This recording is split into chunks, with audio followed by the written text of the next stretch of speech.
شولو کوم په نامه د خدای چې بخونکې او مهربانه دی ګرانو اوریدونکو او کتونکو پروګرام د سن پښتونخوا او زه یم عقیل سوزی د سن پښتونخوا د پېښور سټوډیو نه لایو د خپلو میلمنو سره معاملات، اقدامات، فیصلې، بیانات، جنګونه، حملې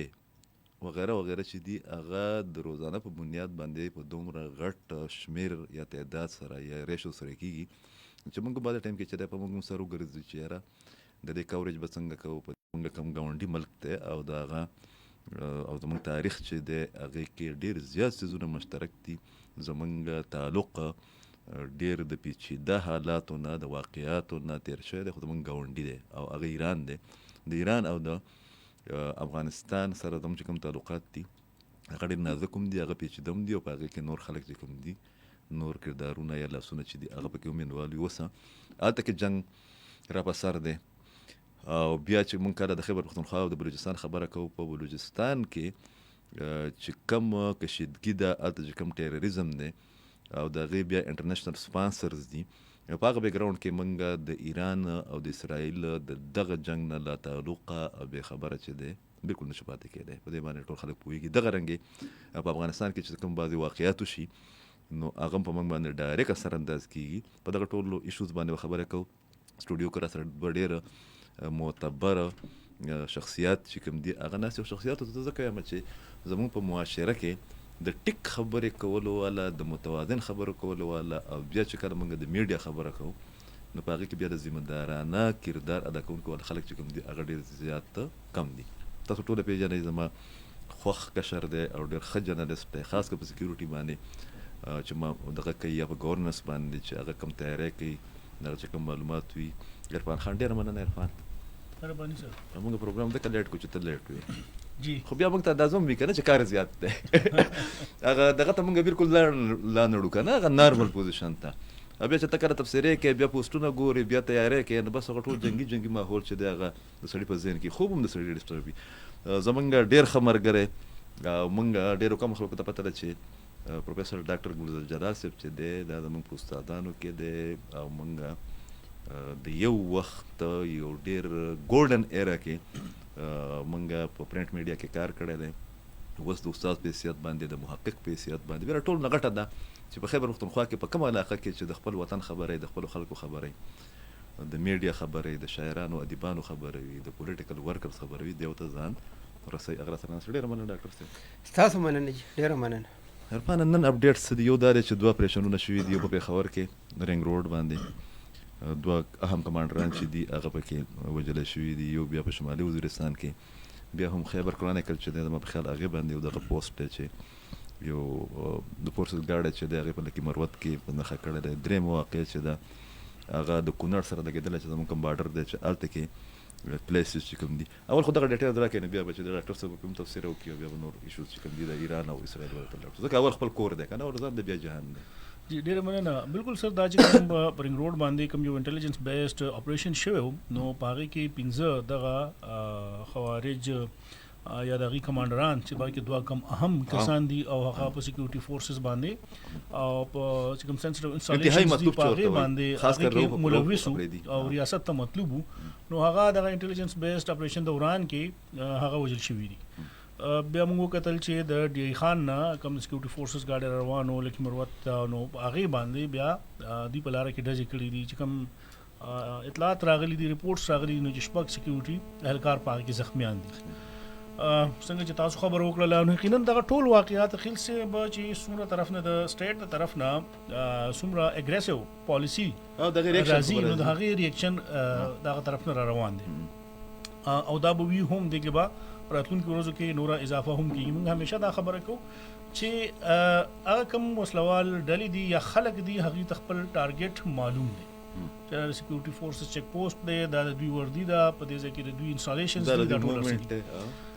بیا دی بل طرف ته سیکورټي فورسز دا دي چې دوی ته خو دا پته ده چې دا څوک کوي، خو هغه خلک پټ دي، په عامو خلکو کې پټ دي، په کمیونټي کې پټ دي. بیا پکې هغه خبرې راشي چې کوم د آبادۍ نه هغې باندې کېږي نو بیا که د دې طرف نه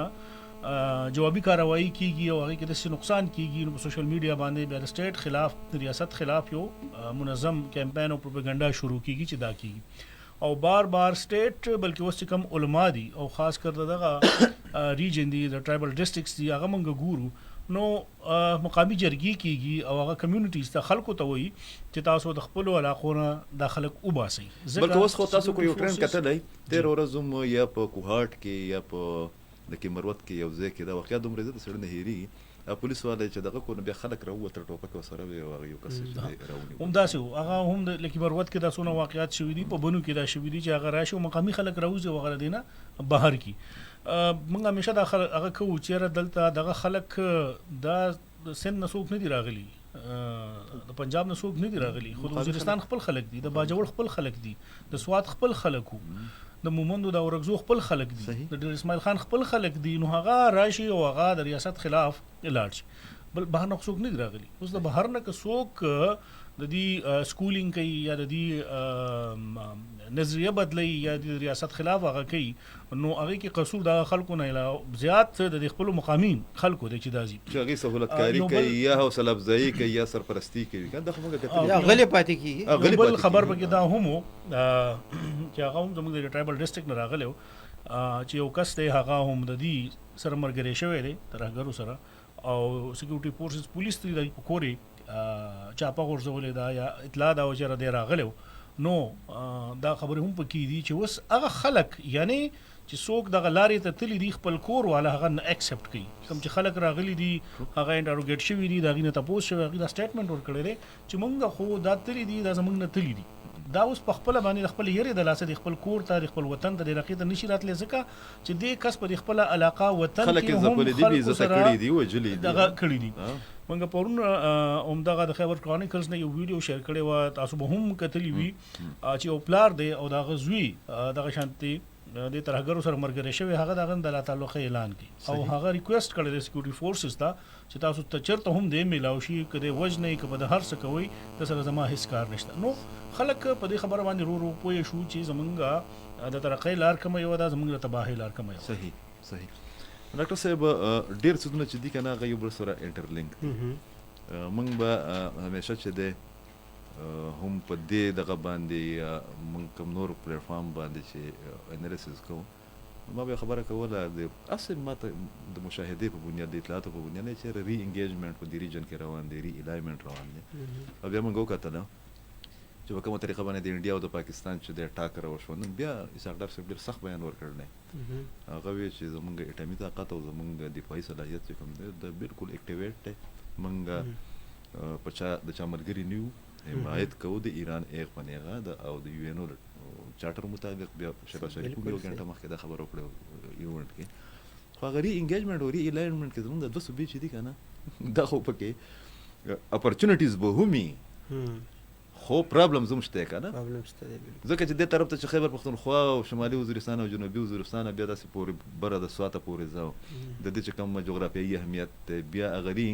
الایمنټ کې چې بیا زمونږ د پیښور څومره اهمیت لري د مختلف پروجیکټ په اول باندې دغه صورتحال چې د بلوچستان هم نه څه ګڼئ چې دا والا لانجه چې کوم د ایران او د اسرائیل دا به کوم طرف ته لاړه شي آپشنز په دې کې څه دي او د پاکستان حساسیت چې کوم دی نو هغه د کوم نوعیت پکار دی یا د پاکستان الرټنس سټیټس چې کوم دی په کوم ځای کې پکار دی ډیره مننه عقیل صاحب یو خبر به زه د عرفان صاحب خبرو سره وتړم چې کیدای شي تاسو دې سره اګری کړئ چې دا چې کومې اوس خبرې کیږي کنه اپریشن درس کیږي خو دوی چې کومې خبرې وکړي هغې کې یو بل دی چې موږ په مجموعي توګه باندې یو ډسکورس ډیولپ کړو او دا خبره خلکو ته ورسېده او په هغې کې د میډیا او د صحافت ډېر لوی کردار دی خلک خبر شو کنه چې دی یو مثال ورکو یو پلار د یو زوی نه یو زوی د پلار هغه ډسون کوي مطلب هغه ته پته ولګېده کنه چې یاره هغه څه دی ښه څه دي او بد څه دي ٹھیک شولو دا خو یو اړه خو دویم اړه چې تاسو کومه خبره وکړه اسحاق ډار صاحب خو د هغې ریفرنس ورکړه د هغه 2011 یو سټیټمنټ په حواله کې او اوس هم دا وي چې ټیک د خپل وطن دپاره خو موږ تیار یو او تاسو چې کوم ابتدایي وکړه چې یاره انفارمیشن دومره ډېر شوی دی که نه چې موږ پکې هغه کنفیوز شو پخوا که ستاسو خیال وکړه چې پخوا به چې جنګونه نو موږ ته پته به نه وه چې یاره څه چل دی اوس دومره ډېر اطلاعات دي چې اوس دا موږ ته پته نه چې کم ټیک دی کم صحیح ده کم غلط ټیک دی کنه او دومره جدید انداز کې کوي کنه او تاسو د خبرې دا تاسو خبره کنفرمیشن څنګه کیږي ځکه چې د برتانیې یا د لندن یو اخبار دغه د سوشل میډیا خبر راغشت دی او غیب یا چاپ کړی اخبار دی ډیلی میل لازم په خیال ډېر پخوانه لکه ما نوم ناغشت ما چې خاص دومره ته ورسېده چې یو دومره لوی نوم یو دومره تاریخي او هغه ریپورټر یا چې پته نه چې دا به چاپ کړی چای کنه ایډیټر د لاس خو بہت هی کنه نیوز ایډیټر سب ایډیټر دا ټول پوره یو پروسس تاسو خو پاتې شوی کنه اوس هم یې نو اصل خبره دا ده چې دومره ارریسپانسیبিলিټي د یو ډیر غټ ملک نه د یو ډیر لوی اخبار نه د یو میډیا نه نو دا هم زمونږ بدقسمتي ده اوس ټیک دا یو خدا دی چې مخکې خو په میډل ایسټ کې یا په خلیج کې یا چې په عرب ملکونو کې تاوتریخوالو نو زمونږ نه لږ لرې و دویمه تاسو دا اشاره وکړل چې بالکل اوس خو زمونږ ګاونډ ته راغی ځکه ایران او افغانستان 900 کیلومتر بارډر دی چې زمونږ ایگزیکټلی ډېر غټ بارډر دی او نو موږ خو د دې نه بالکل لا تعلقي خو بالکل نه بلکې موږ نورم غشو په کار دي چې الرټنس برای تاسو د میډیا خبره کوله عرفان خو بیا د پریس کلب د غم دی د مخامخ خبر چې دی دوه میډیا هاوس چې کوم دي دوه ایران چینل چې کوم دی اسرائیل په وسه ټیک وکړه دا بریکینګ روان دی تاسو جاری وساتئ اصل عمده خبره دا هغه بوکلا هټ خې دا هغه بدمعشي خې هټ درمي خې یو تاسو د په د ان د هیستوریکل پرسپیکټیو یو مضبوط پوینټ د ایران د توخمه ایران یو د چې یو په دې ټولو په عرب ملکونو کې یا په خلیج کې یو داسې ملک دی چې سر ډیموکراټیک نامز خو پکې شته ټیک ده د غټ تاریخ دی ټیک ده دویمه خبره دا ده چې ایران سره یو تجربه ده هغه ټیک ده هغه تلخ تجربه ده خنو خو عراق سره خو هغه یو ډیر جنگ کړ نه کال جنگ کړی دی کنه نو بل دا دی چې هغه نور سټیټس یا نور ملکونه چې نو هغه اسرائیل چې نو هغه باندې ډیر بدمعشي یا سترګې پیرو وستلې ایران چې دی یو سالډ او دا غي دویم مثال یو خود د جنگ ما مثال درګه کنه چې دویم دا دی چې ګوره سانکشنز خو په موږ هم لګیدلو 1998 کې سانکشن عقیل صاحب تاسو دا ټول فالو کوي دا ډېر ګران کار دی ګوره پېښ چې په یو کور باندې پابندي ولګي چې ته په دې لار نه راځي ته به دا تجارت نه کوي ته به خرڅه نه ته به ساخل نه ته به ټوپک نه ګرځي لکه دا نیوکلیر پلانټ هم دغه مطلب دی کنه چې ایران د تیلو مقدار دومره زیات دی چې کو په د باندې صرف د تیلو د سپلای پابندي ختم شي نو د دنیا ټولو نه پاورفول اکانومي وي دا هم دا دومره سانکشن سروایو کول چې تقریبا د سونه وخت نه دی په د باندې پابندي ده کنه سانکشن لګیدلې دي خو دا غي باوجود خو دې کې دا غوي د ایرانین قوم چې دا غوي یونټي دا غوي لیډرشپ او اسرائیل ټیک دا په تازه کې خو خیر د خبرو شو خو دا خو تازه خبره بیلې کنه چې کله دا جنگ لګوګوت شي نو بیا سړی ته پته ولې چې ما څه وکړل نو دا اوس ګوره اسرائیل خو په مخکې باندې حمله په چا وکړل او بس یو طرف ته به کېناسته دا خو د ځان لا داسې یو مصیبت پیدا کړ چې ایرانین قوم چې دی کنه یا لیډرشپ دا چې دی نو دوی څه یری نه ګوري او نه معاف کوي هغه ډېر کمپوز او بل دا دی چې د دوی دا کاونټر اٹیک چې دی کنه دا د جواب ورکول دا هم ډېر غټه خبره ده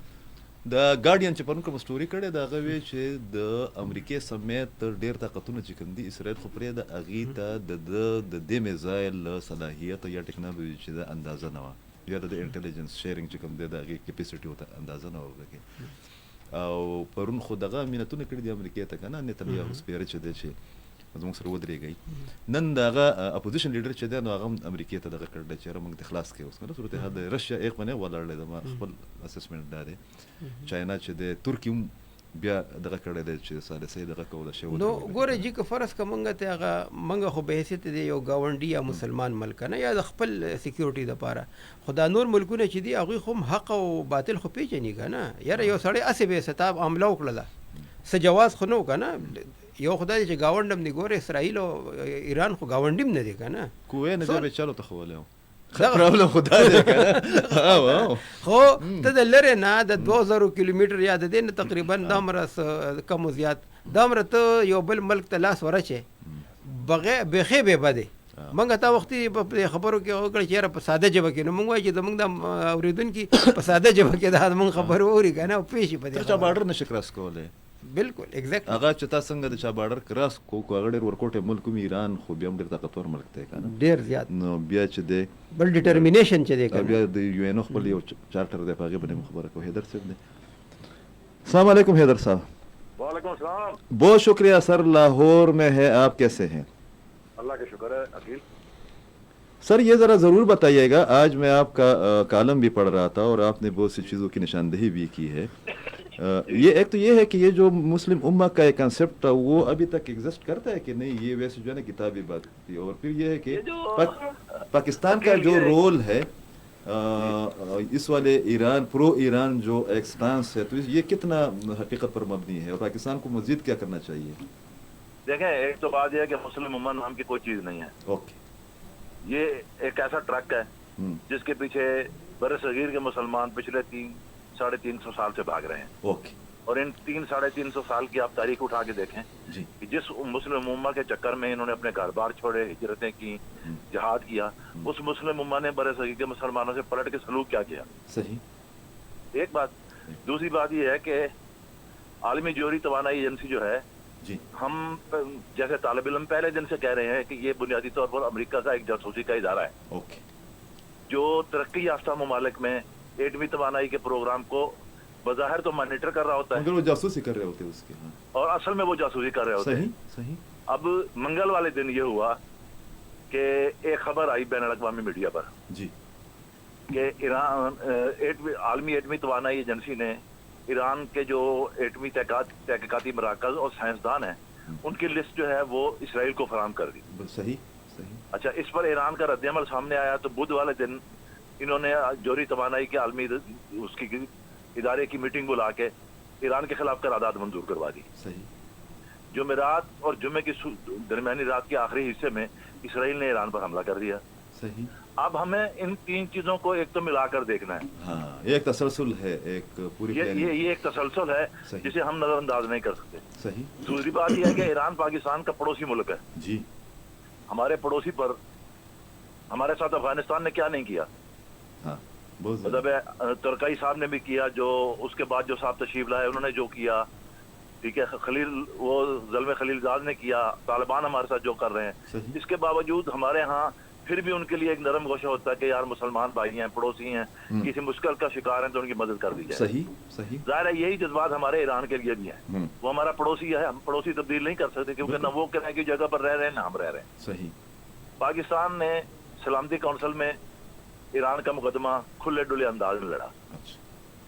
پاکستان نے ایران کی دفاعی حق کی حمایت کی کہ اسرائیل کے حملے کے بعد ایران کو حق حاصل تھا کہ جوابی کارروائی کرے. صحیح. ایک بات. دوسری بات یہ ہے کہ بدقسمتی یہ ہوئی, میں نے لکھا بھی ہے آج والے کالم میں بھی, میں نے آپ کو بھجوایا بھی ہے کہ ایک جعلی نیوز ویب سائٹ جو ہے نا وہ راتوں رات گھڑی گئی. صحیح. اور بتایا جا رہا ہے کہ جی یہ اردن بیس ہے. صحیح. میں نے اس پر اعتراض یہ کیا کہ یہ اگر اردن بیس ہے تو یہ عربی میں ہونی چاہیے تھی. صحیح. اردن والوں کو کیا دلچسپی تھی کہ وہ اردو کی نیوز ویب سائٹ بنا لیں. اوکے, بہت بڑا. اور اس پر وہ کہیں کہ جناب پاکستان کا طیارہ آیا اور اس نے بمباری کی اور وہ غائب ہو گیا پھر کویت کے راستے سے, اور وہ ویب سائٹ کہہ رہی ہے پاکستان نے میزائل پہنچا دیے. ٹھیک ہے. اب ان ساری چیزوں میں بنیادی اہمیت اس بات کی ہے کہ ہم بالکل ایران کی مطلب ہے کہ اسلامی حکومت کے حامی نہیں ہیں نظریاتی طور پر. ہمارے اپنے تحفظات بھی ہو سکتے ہیں, ہونے بھی چاہیے, ہمارے اپنے مسائل ہیں. ٹھیک ہے نا. لیکن ایران پر کوئی بھی حملہ کرے گا, جی, ہمارے پڑوسی کے گھر آگ لگے گی تو وہ ہمارے دامن تک پہنچے گی. ظاہر ہے, کامن سینس کی بات ہے. ٹھیک ہے. اس لیے ہم اس حملے کی مذمت کرنے پر اخلاقی طور پر مجبور ہیں, سیاسی طور پر مجبور ہیں, سفارتی طور پر مجبور ہیں. جی. جو پاکستان ایران کے لیے سیاسی, سفارتی اور اخلاقی طور پر کر سکتا ہے پاکستان کو کرنا چاہیے. بالکل. پاکستان کے عوام کو کبھی کرنا چاہیے. جی. مجھے 50 سال کے جرنلزم میں پہلی بار ایک خوشی محسوس ہوئی. جی. وہ یہ کہ پچھلے 50 برسوں سے ہمارے ملک میں آپ کو پتا ہے کہ کتنی سخت فرقہ واریت ہے. یس. ہزاروں لوگ قتل ہوئے ہیں دونوں طرف سے. کس نے قتل کیے, کیوں قتل ہوئے, یہ ایک علیحدہ بحث ہے, علیحدہ پروگرام اس پر ہونا چاہیے. لیکن خوشی یہ ہے کہ ایران اور اسرائیل کے اس نئے تنازع میں لوگ فرقہ واریت بھول کر بالکل کہیں پر ایسا جو ہے نا کوئی اسٹیٹمنٹ نہیں ہے جس سے اندازہ لگایا جائے کہ ہاں کہ یہ والا مطلب ہے فیکٹر بھی کہ شامل حد یہ ہے کہ اہل تشیع کی اس ملک میں جو سب سے بڑی مخالف جماعت ہے نا، جو آج کل اہل سنت والجماعت کہلاتی ہے، جی ماضی کے انجمن سپاہی صحابہ، جی اس کے لوگ بھی سوشل میڈیا پر ایران کی حمایت یہ کر کے کہہ رہے ہیں کہ ہمارے اختلاف اپنی جگہ پر ایران سے، بالکل بالکل لیکن اسرائیل کے خلاف ہم ایران کے ساتھ ہیں. صحیح. تو اب ایک بات تو کہنی پڑے گی کہ بین الاقوامی قوتوں نے پاکستان میں فرقہ واریت کے نام کے لیے جتنی انویسٹمنٹ کی تھی وہ ڈوب گئی. صحیح زبردست. ٹھیک ہے نا، وہ انویسٹمنٹ ڈوب گئی ہے. ایک نیا منظرنامہ جو ہے نا وہ پاکستانی مسلمانوں کا سامنے آ گیا. جی اچھا، ایسا ہی منظرنامہ آپ کو پچھلے دنوں پاکستان اور بھارت کے جھڑپوں کے دوران بھی بالکل دکھائی دیا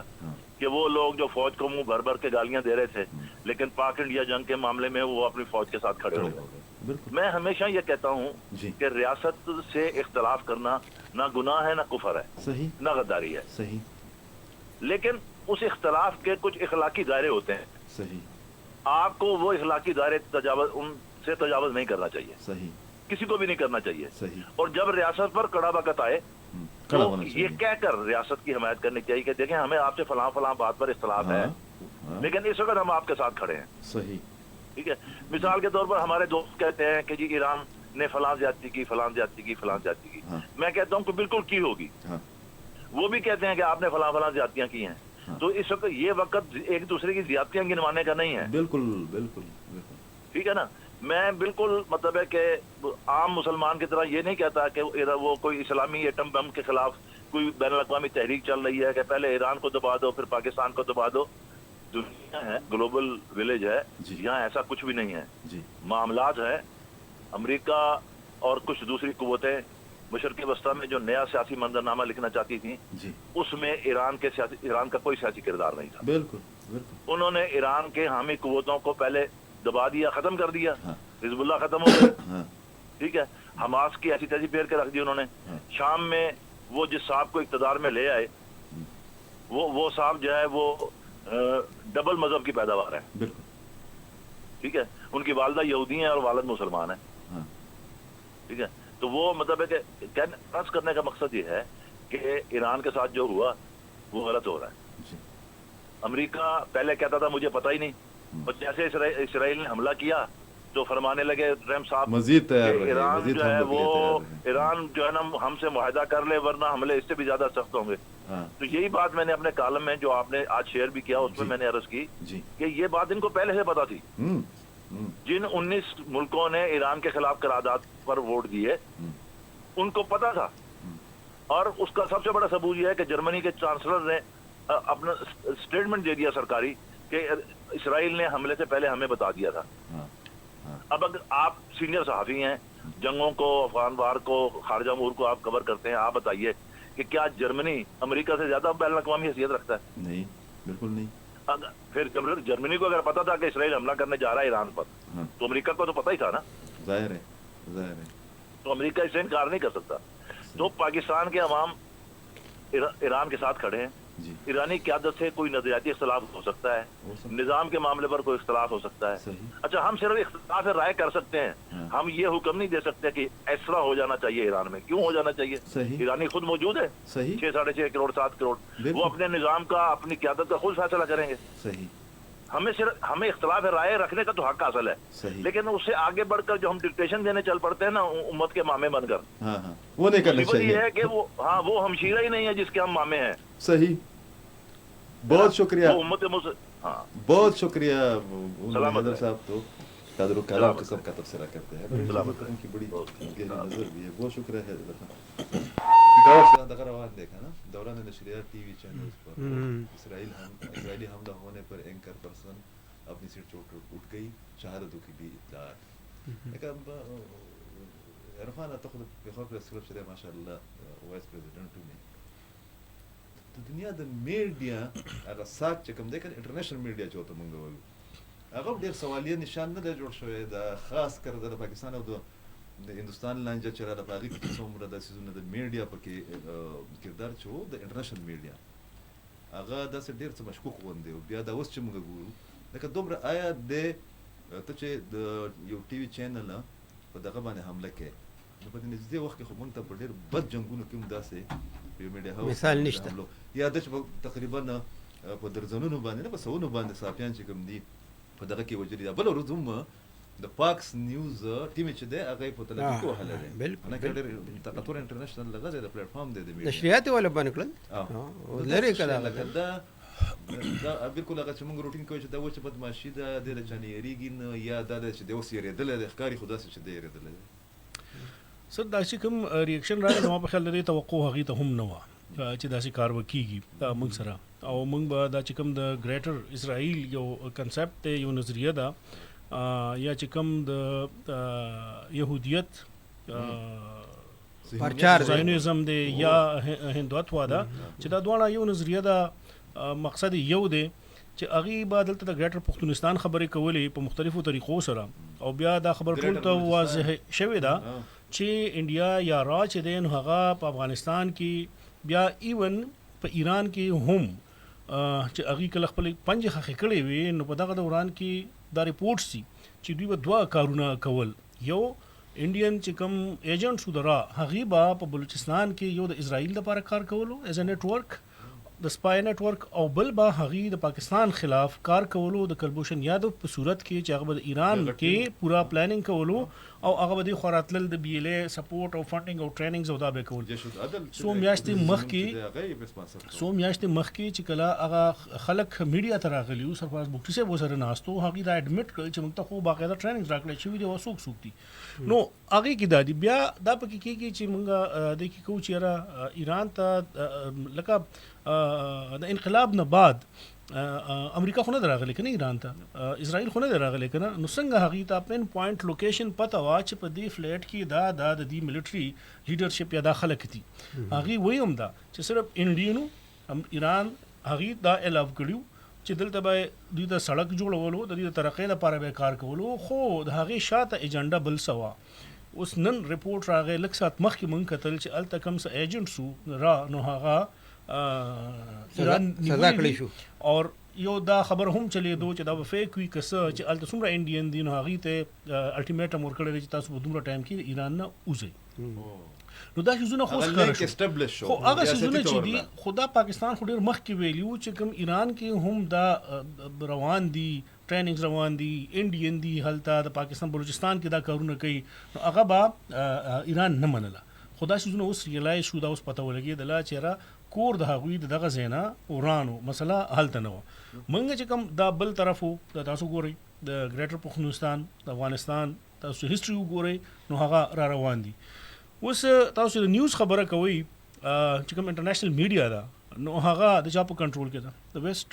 سی ان ان بی بی سی تاسو فاکس نیوز یاد کو موږ نیویارک ټایمز یاد کو یا موږ نور یاد کو دا ټول شیزونه چې موږ یاد کو نو هغه خود هغه په کنټرول کې دا د هغه پالیسی خو به هغه ځنه چلی یو چې کوم ټي وي چینل چې هغه ریپورټینګ موږ وکړلو یا لګ موږ هغه مانیټرینګ دا غو کو هغه الجزیره ټي وي دی چې هغه روان دی او هغه صحیح شیزونه نه کوي د سی ان ان د بی بی سی د فاکس نیوز د سکای نیوز یا د څومره چې دي هغه خو سره هغه ریپورټینګ کوي کوم چې دا غوي خوخوي اوس په دې صورت حال کې د میډیا ارګنایزیشن ټارګټ کول اخیل سے هغه چې په جنگ او بده کې خو بیا هر څه جایز او هغه هغه ځونه څخه ټارګټ کوي چې دا غي څومره کمیونیکیشن سیستمز دي که هغه تھرو میډیا دی الکترونیک میډیا دی یا که هغه سوشل میډیا دی نو هغه خو دغه سټلایټ نیټورکینګ ټول ځکه ختمي چې جنرال پبلک جنرال ماسس ته هغه ته ټایملی انفارمیشن نه رسي چې سره روان دي سندي روان او الته نه چې کوم سيزونه هغه کوي یا چې کوم جعلي اکاونټس جوړ شوی دي یعنی تاسو موږ په دې کې وکتل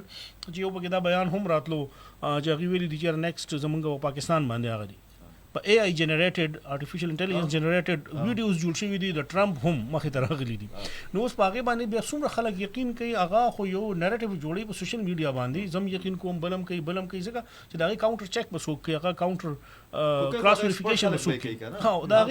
او نو جنرال پبلک ته بیا دازي چې او بس اوس د دینه پس د پاکستان نمبر دی ولې پاکستان دا څه غزا یا فلسطین دی ولې پاکستان دومره کمزور دی ولې تاسو په هم له سم مې باندې د پاکستان جواب نه کتلو چې هغه کو او دا څنګه هغه ټیکنالوژي چې لکه موږ هغه ایڈوانس انټي میزایل ټیکنالوژي یا ایر ډیفنس سیستم هغه موږ نه پرچیز کړل هغه موږ نه دی غوښتي دا هغه ځړه ټیکنالوژي چې باغې باندې موږ مقابله کوله نو دغه د زینو خلکو خبرې کول یا پروپاګاندا یا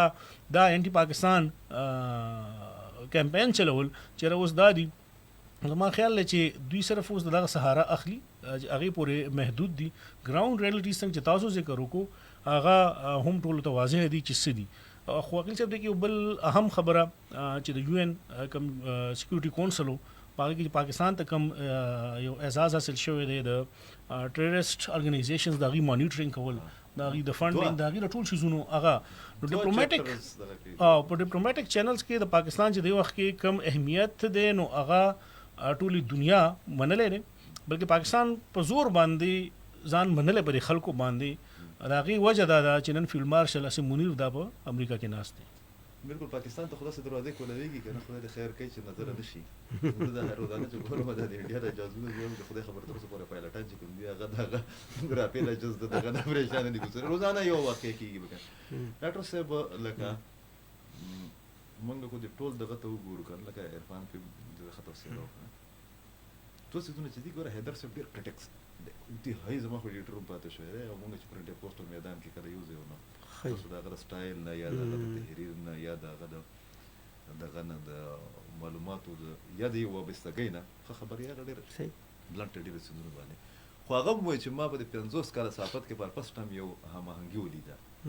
مثالونه یې ورکړل چې ولیده سیکټریانیزم بالکل ختم شو کنه فیل شو ټیرریزم نه زیات دغه شي خطرناک بیا چې کوم دی دغه کوم ډیجیټل دهشتګردي چې دغه د 15 چیلنجز دي به یو وخت راغلی پکې تاسو غنئ چې واقعیتاً زمونږ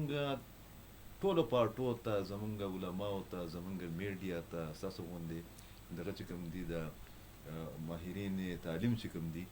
هغې ته دا کریډټ نن ورکول پکاري چې مونږ د قوم په حیثیت باندې په دې ایشوز باندې ډېر ښه او ډېر جینون او ډېر دغه چې کوم دی د تاسو ته د ګراوند ریالټیز بیسډ سټانډ کې اختیارول شو چې کله مونږ پازمایش کې راشو دا خبره دا همدغه خبره ده که په کار خدا دی او په کار نه چې بالکل ان شاء الله یې بداسي چې یاره د جنگ په وخت کې منګه ټول یو ځای ته راغونډ شو یو اواز شو صحیح ده او چې کومه خبره و مغې پسې شو. دویمه خبره دا ده چې څنګه منګه یو مثال ورکو کنه چې منګه دلته په خپل وطن کې خوار څه قانون نه منو خو بهر چې لاړ شو نو لاین کې خلک ولاړی کنه ٹھیک شو دغه موږ وایي چې یاره دلته راشي په خپل وطن کې. خو عقیل صاحب ستاسو او د عرفان صاحب یو بل خبره ته هغه کوم په دې جنگ کې تاسو د UN خبر وکړه کنه او بیا عرفان صاحب د مونږ چې کوم موقف او د هغې خبر وکړه او ډېر واضحه خبره وشوله خو دا خو زمونږ خبره او مونږ خو کوو لګیا یو خپل دغه میډیا ټول مشران کشران لګیا دي خو دې وخت کې OIC عرب لیگ UN سیکیورټي کونسل یورپین یونین ها نیټو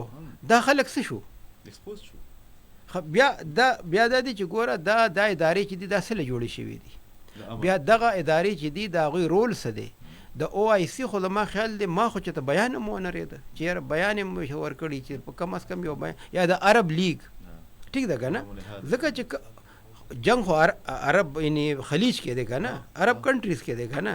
نو چې هغوی په خپله او تنظیم هم د OIC دی صحیح ده نو که UN نه راځي خو ټیک دا خو مونږ وایو چې یاره چونکې دا دلته نو د OIC په کم از کم چې میټینګ راغوښتی شي او د هغې خبرې که خلک وایي چې یاره جنګ دی نو تاسو ته پته د نن سبا خو آنلاین هر څه کېږي میټینګ آنلاین هم کېږي په سکایپ میټینګ هم کېږي هر څه یعنې دا اوس خبر راغی بریکینګ امریکي صدر هغه وایي چې ایران جنګ نه جیت رہا امریکي صدر کے G7 اجلاس کے موقع پر کې دغه خوشاله دی زما خپل خیال دا دی که نه اصل دا به تفسیره به زه هم وکړم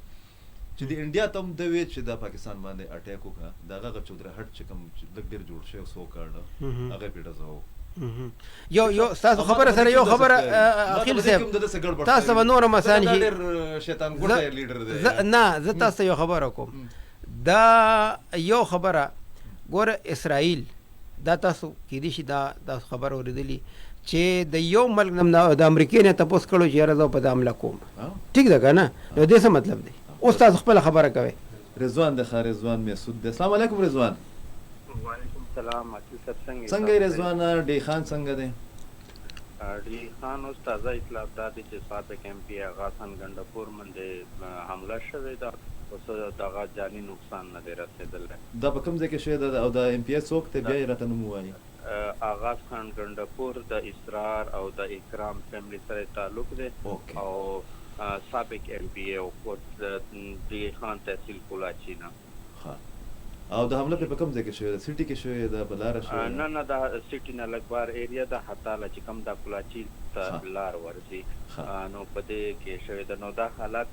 به هر حال ډېر اسماعیل خان ګرم هم دی او د سیاسي حوالې سره هم ګرم دی. لکه تېره ورځ فیصل کریم هم بلکې فیصل کریم هم تاسو سره انټرویو کړی و، ما اورېدلی وه تاسو سپیشل انټرویو. بالکل. نو یو خواته وزیر اعلی او بل خواته فیصل کریم، خو خلک چې کم دي که نه هغه ډېر زیات تنګ دي، سهولیات نشته په هسپتالو کې او روډونو د خاورو نه ډک دي او اغلاګانې زیاتې شوي دي. نو دا حالات دي. جرایم پکې ډېر زیات شوي دي، هغه هم چې دی په دې پرنټ میډیا کې اکثر راځي پکې. او چې بیا کله موږ د 3-4 غټ لیډران چې کوم دي اتفاقا هغه د دغه ریجن سره تعلق لري، خو هلته کې بدامني چې ده هغه هم ډېره زیات رسي. فورسز چې دي هغه موږ ته په نظر ښکاري، پولیس خو اجدانه هغه خو پالیسي میکینګ کې دومره څه نشي اخیستی، دومره انډیپنډنټ نه دي پکې. مجموعي طور له دغه نن خو په شمالي وزیرستان کې هم اپریشن شوی دی، بیا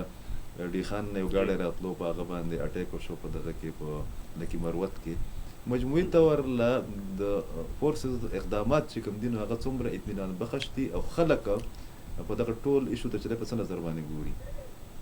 چې که وګورئ نو فورسز چې کوم دي هغه خپل کوششونه هلې ځلې شروع کړي دي په مختلفو ځایانو کې. په دې حوالې سره که موږ وګورو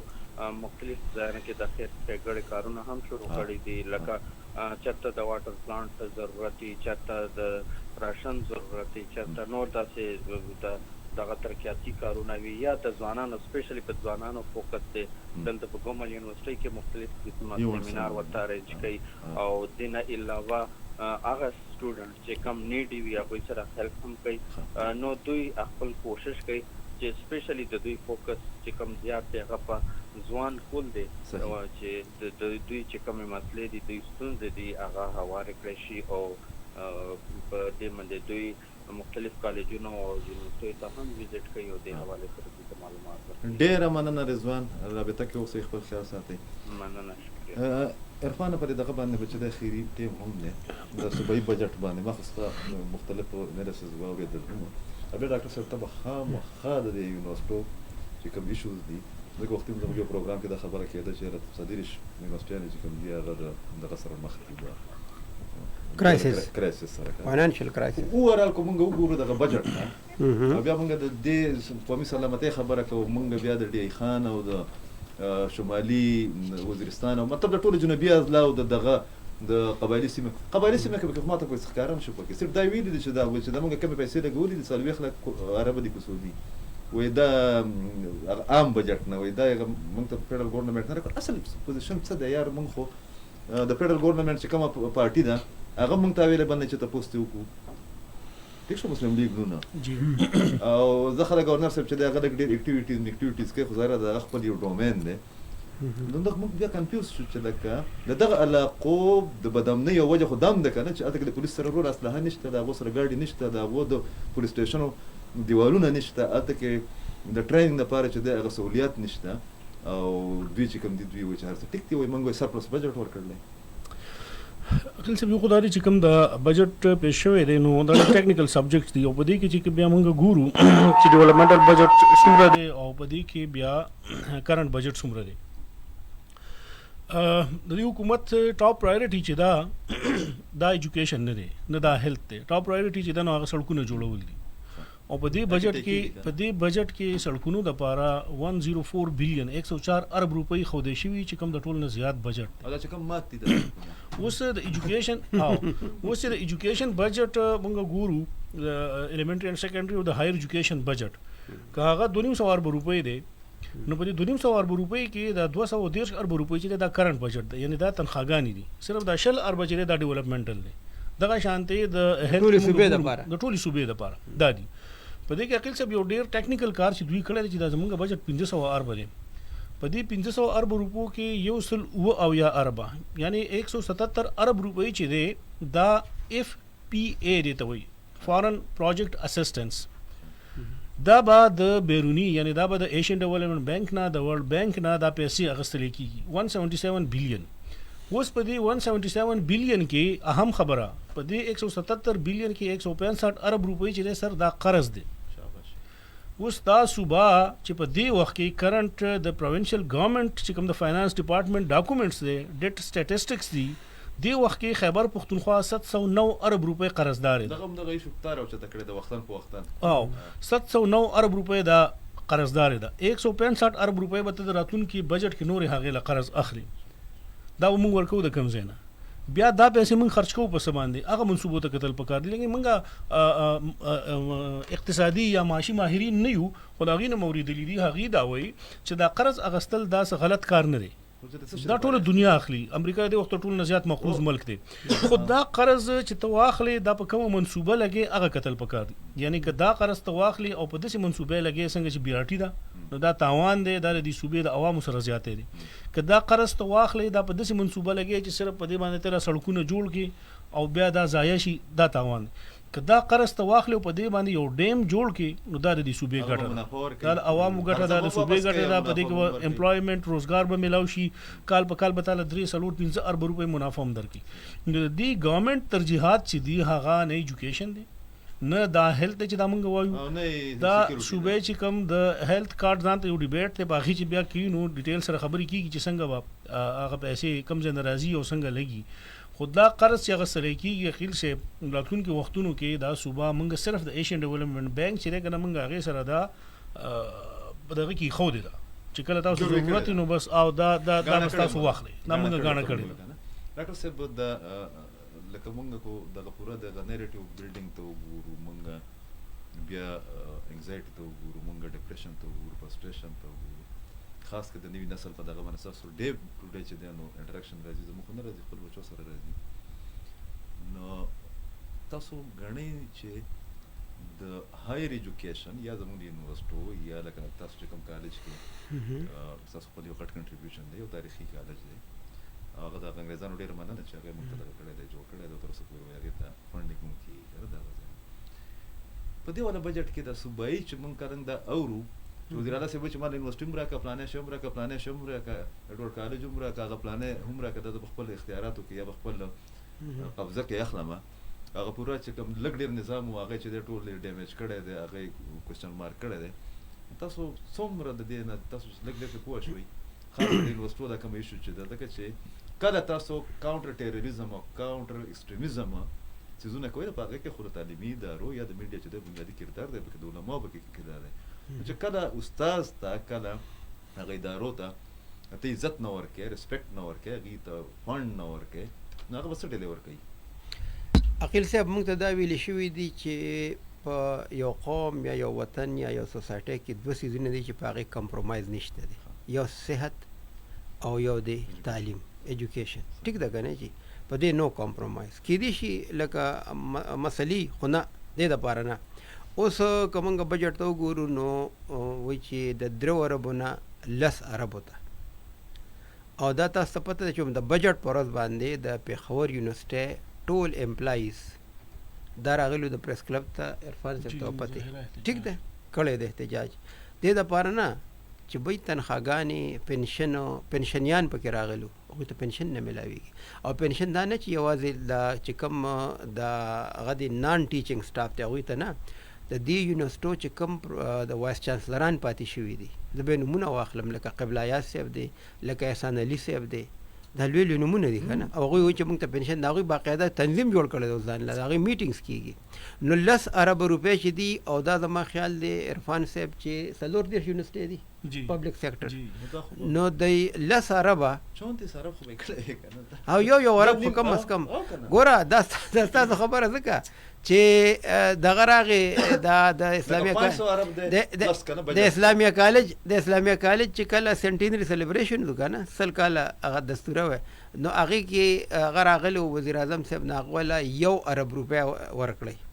نو هغه په هغې باندې هغه وخت کې خدای دې وبخي اجمل خان هغه ویسو نو هغه وی چې دا خو د یو کال لکه د 100 کاله یو کال شو 1 کروڑ روپۍ شو دا خو 1 روپۍ هم نه دي. نو ستاسو دا خبره هم چې یاره یو یونیورسټۍ ګوره بیا عرفان صاحب د تنخواګانو ذکر وکړو په یونیورسټو کې صرف تنخواګانې خو نه دي، ریسرچ پکې دی، مینجمنٹ پکې دی، ایڈمنسټریشن پکې دی، کنډکشن اف ایگزامینیشن، ایویلویشن، اسائنمنټس، کلاس ریسرچ، دا ټول درس دي که نه. بیا په دې کې انفراسټرکچر بعضې وخت کې د بعضې یونیورسټو سره نشته د انفراسټرکچر، نو هغه دا 10,000 روپۍ به د څه کېږي. بیا یو بل بدقسمتي دا ده چې تاسو ته پته ده که یوازې نه چې صوبایي موږ خبره کوو، موږ خو چونکې قومي خبره کوو، تعلیم خو بنیاد دی. نو که قومي حکومت هغه چې دی فیډرل ګورنمنټ وفاقي حکومت هغوی هم څه نه دي ښې، بلکې تاسو ته پته ده چې هغه دی چې سي هغه فنډس چې دی نو هغه رقم چې هغه هم کم کو. مخکې خو به د ټولو یونیورسټو ته خامخا د چې سي نه څه ناڅه رالل که نه، اوس هغه هم ختم شو. یو تاسو زمونږ د سی ایم او د ګورنر صاحب خبره وکړله، نو خلک خو چې یو چینج کوي، یو نه بدلون کوي، نو په کار چې په هغې کې یو سړی ما سره ویژن دی یا ما سره پیسې دی یا څه خبره دی یا دغه وکړي، نو اوسه پورې خو موږ داسې څه خبره اورېدلې نه ده. نو دغه 10,000 روپۍ چې دي زما په خیال که دا ضروري نه چې دا ورم کي ټول چې ولګي که نه. عرفان صاحب ته پته چې بجټ خو ټیک د اعلان شو، خو ضرور خو نه چې ولګي. نو دا اوس 10,000 روپۍ چې دي د 14 یونیورسټو دپاره چې هغه په چترال کې هم یونیورسټي شته دی، په ثوابیه کې هم شته دی. د دې نه خو هغه یوازې لخوا کوهستان په هغې کې څومره کرپشن شو؟ 40 ارب 40 سر دې کې یو بنیادی دا دی ګوره چې دا ګورنمنټ ته د 12 کاله وشو. د 18th امندمنٹ نه بعد دا د پروونشل ګورنمنټ ذمہداري دا سبجیکټ دی چې دیو په صوبه کې هایر ایجوکیشن اتھارټي جوړي، پنجاب جوړ کړی، سند جوړ کړی دا. دی حکومت په 12 کاله کې خپل هایر ایجوکیشن اتھارټي نه جوړ کړی. نو آیا دی لبا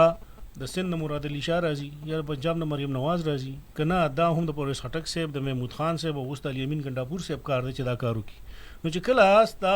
کمپیټنسي دومره وي یا کیپیبلیټي دومره وي چې ته خپل صوبه کې د آئین مطابق د آئین تحت ځان د اتھارټي نشي جوړولی، نو دا خو کار ستا دی. او موږ بیا دعوې کوو چې بیا میجارټي مو سره ده، یعنې 2/3 میجارټي شاید راته دغه که د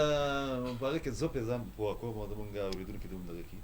د خیبر پښتونخوا دغه د 500 بجټ دی او که د 600 بجټ دی، په دې کې زمونږ د صوبې انحصار په وفاقي حکومت باندې څومره دی؟ هغه حکومت چې موږ ته لپاره څه شی ورته 47 پیداوار وایو یا موږ یې منو. عقیل صاحب دا د 2000 ارب روپو ټوټل بجٹ چې دی که نه، 2000 ارب روپو نه لږ زیات، په دې کې دا 1500 ارب روپۍ چې دا کرنٹ بجٹ دی، دا تنخواګانې ځکه ورته د 500 ارب والا دا او دا 500 ارب چې دی نو دا ډیولپمنټل دی، دا ترقیاتي بجٹ دی. په دې 2000 ارب روپو بجٹ کې د پروونشل ګورنمنټ یعنی د صوبې سره چې څومره د دې آمدن ذرایع دي هغې ته موږ پروونشل اون ریسیټس وایو، یعنی چې زمونږ څومره آمدن دی هغه زمونږ 129 ارب روپۍ دی. اوس په دې 2000 ارب روپو کې دا 129 ارب روپۍ صرف ستاره دی خیبر پختونخوا حکومت حیثیت دی یا دا د دې دومره قیمت دا باقي 1300 ارب روپۍ بلکې 1870 ارب روپۍ چې دا به تاسو د وفاق نه ملاویږي. په دې کې دا 177 ارب روپۍ که تاسو لري کوي نو دا به تاسو ته د چې کوم اندازې لګي ملاویږي دومره نه چې موږ به دا لون واخلو دومره موږ ته نه امداد ملاو شي. دا باقي بیا 1900 ارب روپۍ چې دي دا به تاسو ته د وفاق نه ملاویږي. هغه زمونږ د NHP دي، هغه زمونږ د وار آن ټیرر هغې کې 138 ارب روپۍ دي راتلونکي کال، نو دا ټولې پیسې تاسو هلته نه ملاویږي. صوبایي حکومت یو آخري خبره عقیل صاحب وایي چې دا 150 اربه دا سرپلس دي که نه، که دا پې زیات دي. نو دی پکې هغه حساب کړی دي چې کوم هغه پیسې چې وفاقي حکومت څنګه عرفان صاحب وایي چې هغه هغه له ورکوي نه، چې هغه خو د هغې لکه NFC وارډ دی که نه چې یاره د هغې میټینګ کېږي، د هغې میټینګ نه کېږي نو بیا به پیسې به څه ورکړي. بل دا خبره ده چې یاره فرض کا یو د سیکیورټي تاسو خبره وکړه، دې کې یو انټرسټینګ خبره چې د پولیسو والا د سپۍ نه تر د انسپکټره پورې دا تنخوا چې ده نو دا به د پنجاب منګه د پنجاب ولې ځان ته لکه پکار پنجاب کې خو دومره خدای دې زمونږ ټول وطن دی امنیت هر ځای کې پکار دی، خو زمونږ صوبه کې خو امنیت ډېر خراب دی د پنجاب په مقابله کې. نو پکار دی چې منګه زیات یو او د هغوی هغه کمي او دلته دا ویلی چې موږ به د هغې برابر کړو. دغسې نه یې پکار که نه، ته خپل ماحول وګوره، د خپلو ترجیحاتو د خپل مسایلو په فریم ورک کې چې د ادراک کې. ډېره مننه عرفان خان صاحب، خوشحاله اوسئ. ستاسو ډېرې زیاته مننه. تاسو مننه د حیدرجان سید صاحب خصوصا دې ټایم کې چې دی دواړو ملکونو په یو بل باندې حملې کړي دي، په شهري علاقو باندې هم سٹارټ چې د نیمه غنټه مخکې اسرائیلو کو او دې ټیم کې د اسرائیل مختلف ښارونه چې کوم دي انټرنیشنل میډیا وایي چې هغه د ایران د میزایلو په ضد کې دي. اجازت راکړئ، د الله په امان.